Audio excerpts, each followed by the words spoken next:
제 자식은 다 이쁘잖아요. 저는 어떤 행동을 해도 솔직히 조금 미운 행동을 해도 다 이쁘잖아요. 제 눈에는. 예. 근데 다른 사람도 그렇게 봐줄까? 우리 아이가 바르지 못한 행동을 하면 어떨 땐 다른 사람한테도 그런 얘기를 들을 수 있잖아요. 차라리 엄마가 훈육하고 잘 가르쳐서 다른 사람한테는 사랑받게 하고, 그런 듣기 싫은 소리나 이런 것들은 엄마가 대신을 해서.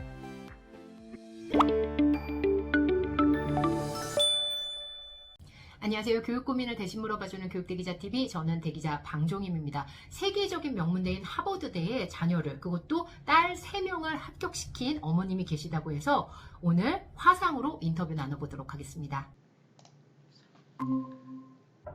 예, 그러면 시작을 해보겠습니다. 2010년, 2012년, 2019년에 세 따님이 차례대로 하버드에 합격했죠. 굉장히 미국에서 화제가 됐을 것 같아요. 미주 그 한인 신문에도 많이 난 걸로 알고 있는데, 그때 당시를 좀 소개해 주신다면요. 첫째 우리 혜민이가 갔을 때 처음이니까 제가 네. 같이 옆에 있는 게 너무 미안한 거예요. 얘가 혹시라도 엄마가 기대하고 있구나 이런 사인을 받을까 봐. 그래서 제가 그냥 아무렇지 않게 그냥 일 보러 나간다 그러면서 시내에 나갔어요. 그렇지만 돌아다니면서 그 시간이 올 때까지 얼마나 초조한지.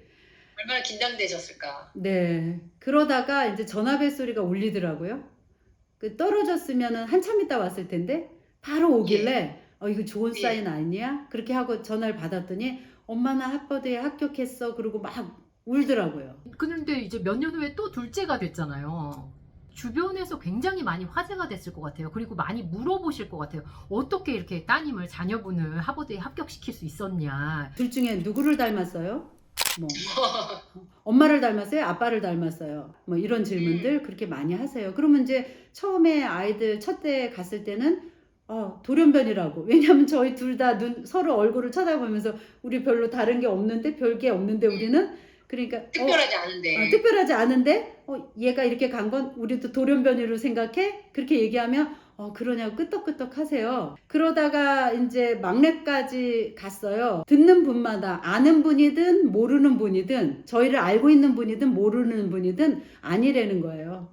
돌연변이가 아니라는 거예요. 그래서 이제 셋째 가고 난 다음부터 생각을 한 거예요. 우리 가정에서 그럼 우리 아이가 모두 갔는데, 그럼 우리 아이들이 가게 만드는 어떤 힘이 우리 가정 안에 있는 것일까? 그러면서 저도 생각을 많이 했어요. 생각을 많이 하고, 그럼 우리 안에서 과연 우리 가정이 다른 가정과 다른 게 뭐지? 일단 우리 애들이 미국 애들하고 다르잖아. 근데 제가 이 다르다는 거를 생각하게 됐던 계기가, 이 다른 게 중요하다라는 걸 생각했던 계기가 우리 큰딸 때문에 그래요. 우리 큰딸이 어렸을 때 학교에 가면, 이제 처음 미국에 와서 학교를 가면, 학교에서 이렇게 미국 학교는 이렇게 그날 공부한 거를 다 보내줘요. 학습한 내용들을. 거기에 이제 이름을 적잖아요. 뭐 혜민지 하면 이제 영어 이름이 혜민지 이렇게 왔었는데, 어느 날 로즈, 우리 딸한테 혜민아 이거 네 거 아니야, 너 네 거 아닌 거 선생님이 잘못 넣었나 봐 했더니 갑자기 저를 안 쳐다보고 이렇게 고개를 숙이더니 엄마 그거 내 거 맞대요. 그래서 네 거라고? 아니 로즈라고 적혀 있잖아. 로즈 이제 장미예요. 장미 영어로 한국말로 변할까. 그때 제가 충격을 받았어요. 아니 얘가 혜민이라는 이름을 좀 벗어나고 싶었나 봐요. 미국 사람처럼 되고 싶은 거죠. 다른 애들 다 그 반에서 자기 혼자 한국 사람인데 다 틀리니까 걔네들이랑 이렇게 동화하고 싶은 거죠. 그러면서 이제 시작된 저의 교육이 있어요. 이게 다르다는 게 자기가 누군지를 모르니까 다른 걸 모르는 거예요. 그리고 다른 거를 분명하게 알려줘야 된다는 생각을 한 거죠. 그렇게 분명하게 알려주려면 네가 누군지를 알려야 되니까. 너가 누구냐? 너는 한국 사람이고, 너의 정체성에 대해서. 정체성. 되게 어렸을 때부터, 뭐 둘째가 태어나도 셋째가 태어나도 계속 어렸을 때부터 아이들한테 얘기하기 시작했죠. 네가 여기, 니네들이 여기 미국에 산다고 해서 니네들이 한국 사람이 아닌 게 아니야. 그리고 미국 친구들이 너희를 볼 때 네가 아무리 영어를 잘해도 너를 한국 사람으로 보지 너를 미국 사람으로 절대 안 봐. 영어를 잘하는 이상한 한국 사람인 거지. 그러니까 네 스스로 나는 한국 사람인데 영어도 잘해. 한국말도 잘해. 이렇게 생각하는 게 더 좋아. 그리고 예. 네 친구들이랑 너랑 다른 게 나쁜 게 아니야. 그래서 아무래도 미국에서 유초등 시기를 보내다 보니까 이런 정체성에 대해서 아이가 혼란스러울 것을 대비해서 그런 교육을 많이 시키신 것 같아요. 네네. 예, 그러면 조금 더 작가님의 교육법을 시기별로 구체적으로 나눠서 좀 질문을 좀 드려볼게요. 작가님께서 따님 세 분의 유아 시기에는 훈육이라든지 옳은 것과 옳지 않은 것을 알려주기 위해서 굉장히 많이 신경을 쓰신 걸로 알고 있어요. 그래서 자칫 이게 보면은 엄한 어머니로 저는 생각되기도 했는데요. 이 부분에 대해서 그렇게 아이들한테 확고하게 훈육을 해야 되겠다. 엄하다고 할 수도 있겠지만 규제를 좀 하고 옳은 것과 옳지 않은 것을 알려줘야 되겠다. 이런 확신은 어떤 부분에서 생기셨나요? 엄마는 두 가지의 것을 하는 엄마예요. 첫째는 막 아이를 미치도록 사랑하는 엄마. 그냥 엄마는 아이들이 느끼기에 우리 엄마는 조건 없이 날 사랑해. 둘째 엄마는 어떤 엄마냐면 내 아이를 객관적으로 봐야 돼요. 객관적으로 본다라는 말의 뜻은 내 자식을 냉정하게 객관화시켜 봐야 돼요. 내 아이는 이런 단점이 있고 내 아이는 이런 강점이 있고. 왜냐면 너무 사랑에만 빠져 있다 보면 내 아이가 정상적인 사람으로 성장하기 힘들잖아요. 그리고 아이가 온전한 밸런스를 맞추지 못하잖아요. 그러니까 그런 객관적인 눈으로 보려면 그 얘기는 뭐냐면 사랑과 훈육이 동시에 들어가야 된다는 거죠. 이 객관적으로 본다는 간단한 말이 훈육을 한다는 뜻이에요. 훈육을 한다는 것은 가르치고 훈련하는 거거든요. 그러니까 엄마가 사랑을 많이 절대적인 사랑을 주면서 이거는 이렇게 해야 된다. 이거는 계속 해야 된다. 이거는 할 땐 하지 말아야 된다. 이거는 가야 된다. 이거는 가지 말아야 된다. 이런 것들을 하다 보니까는 엄마가 아무래도 엄하다는 얘기를 제가 오해를 받죠. 많이 들으셨어요? 네. 사실 저는 훈육하는 엄마이지 엄한 엄마는 아닌데 제 자식은 다 이쁘잖아요. 저는 어떤 행동을 해도 솔직히 조금 미운 행동을 해도 좀 다 이쁘잖아요. 제 눈에는. 근데 다른 사람도 그렇게 봐줄까? 다른 사람은 우리 아이가 예의 바른 행동을 하고 우리 아이가 바른 행동을 할 때만 예뻐요. 우리 아이가 바르지 못한 행동을 하면 어떨 땐 다른 사람한테도 그런 얘기를 들을 수 있잖아요. 그런 것보다 차라리 엄마가 훈육하고 잘 가르쳐서 다른 사람한테는 사랑받게 하고 그런 듣기 싫은 소리나 이런 것들은 엄마가 대신을 해서 내 아이를 잘 키우는 게 무엇을 더 많이 해주기보다는 무엇을 덜 해줄지를 더 관심 있게 두셨다고 제가 알고 있거든요. 그 중에 일화가 세 따님한테 과자를 2개만 주셨다면서요. 아이들이랑 같이 장을 봤을 때 2개 정도 이렇게 약간 모자라는 듯 항상 풍족하게 아니라 항상 약간씩 모자라는 듯 그렇게 이제 간식거리를 사와요. 그러면 아이들이 이제 그거 사면서 어떨 때는 아빠까지 껴서 같이 막 뭐 네가 많이 먹었네 내가 많이 먹었네 나는 키를 커야 되니까 먹어야 돼 막 이러면서 아이들이 그렇게 막 옥신각신하는 과정 속에서 아이들이 이렇게 자기를 어필하고 자기의 입장을 말하는 것들이 이렇게 서로 왔다 갔다 하는 그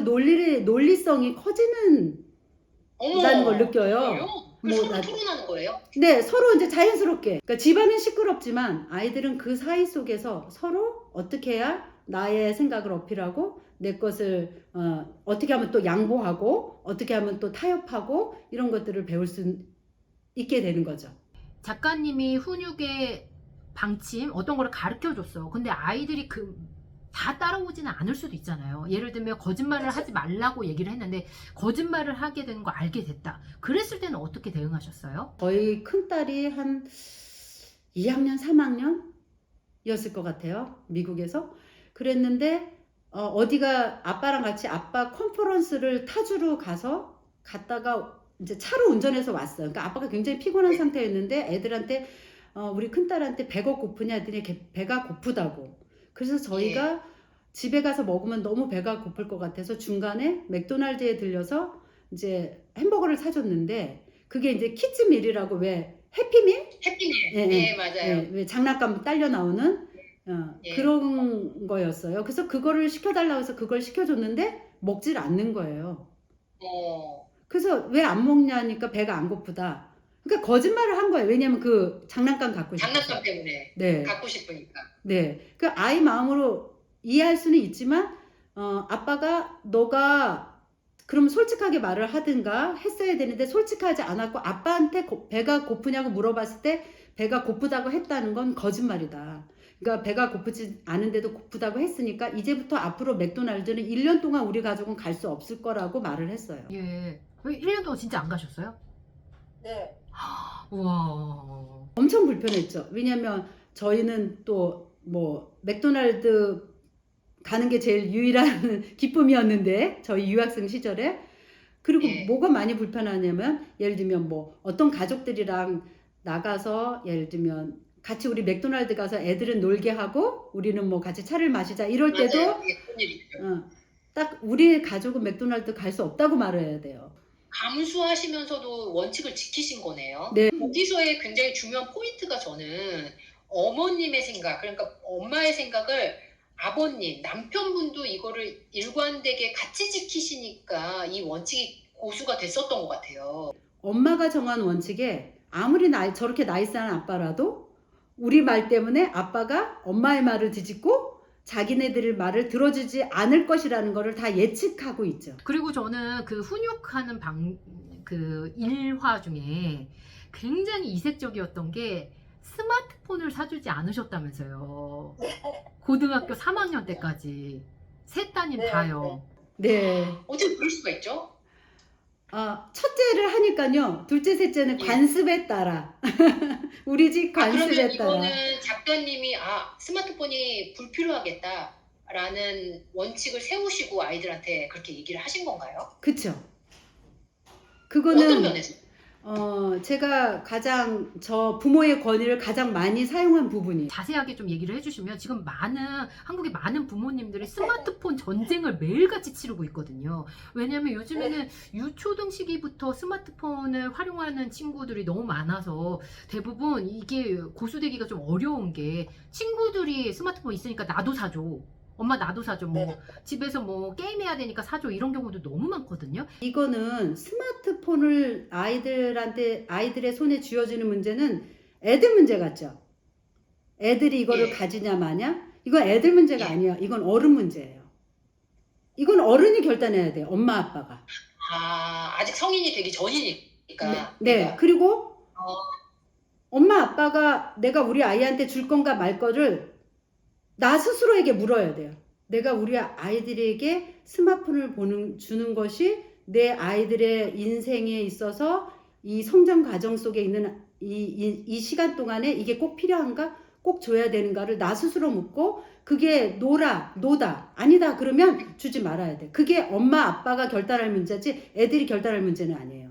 왜냐면 애들은 이 기기와 싸워서 이길 수 있는 애는 단 한 명도 없어요. 제가 굉장히 확신 있게 얘기해서 죄송한데 아이들이 스마트폰이나 컴퓨터랑 싸워가지고 이길 수 있는 애는 없다고 봐요. 한편에서는 이렇게 생각할 수도 있는데 아이가 어쨌든 성인이 되면 스마트폰을 사용할 수밖에 없으니 좀 일찍부터 스마트폰을 잘 활용하는 방법을 알려주는 차원에서 그냥 일찍 주는 것도 도움이 되지 않냐 이런 의견도 있을 수도 있거든요. 이거에 대해서는 어떻게 생각하세요? 근데 예. 생각해보세요. 그거는 다루는 기술적인 문제니까 나중 되면 진짜 단시간에 얼마든지 배울 수 있어요. 그거를 사용하다 보면 생각을 안 하기 때문에 오히려 아이들의 그 인지적인 능력이나 이런 것들이 너무 많이 떨어져서 아이들의 학습 능력에도 영향을 미치고 생각하는 능력에도 영향을 미쳐서 아이들이 그 시기에 배워야 할 것들을 다 놓치게 되는 거죠. 예를 들면 이럴 때가 있었어요. 이렇게 그룹 프로젝트를 해야 되는데 우리 아이랑 제일 연락이 안 돼. 스마트폰이 없어서. 네, 네. 늦게 돼. 그러니까 이제 예. 얘가 순간순간 이제 컴퓨터 들어가서, 그러니까 실시간 그게 안 돼. 예. 그쵸? 그럴 때 이제 좀 예. 불편한 그런 점들이 있어서 엄마 내가 이게 없어서 아이들이 좀 불편했다고 얘기를 해요.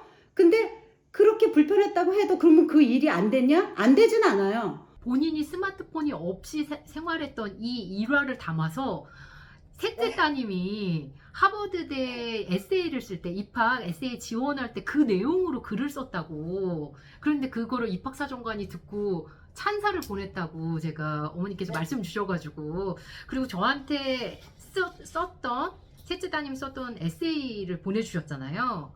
네, 제가 그 중에 일부만 좀 읽어드릴게요. 나는 스마트폰이 없는 유일한 10대다. 우리 가족에게는 당연한 일이었고 언니들은 고등학교 3학년 때까지 스마트폰이 없었다. 나 또한 관습에 따라 고등학교 3학년이 되어서야 몇 달 전에 첫 스마트폰을 받았다.